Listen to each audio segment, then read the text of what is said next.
ఏ రోజున ఈ భూమి మరో భూమిగా మార్చివేయబడుతుందో, ఆకాశం సైతం మారిపోతుందో, అప్పుడందరూ సర్వశక్తిమంతుడు ఒకే ఒక్కడైన అల్లాహ్ ముందుకు వస్తారు.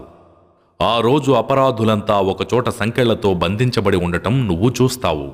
వారి దుస్తులు గంధకంతో చేయబడిన దుస్తులై ఉంటాయి. అగ్నిజ్వాలలు వారి ముఖాలను సైతం ఆవరించి ఉంటాయి. అల్లాహ్ ప్రతి వ్యక్తికి అతని సంపాదనకు తగిన ప్రతిఫలం ఇవ్వటానికే ఇదంతా ఏర్పరచబడింది. నిశ్చయంగా అల్లాహ్ చాలా వేగంగా లెక్క తీసుకుంటాడు.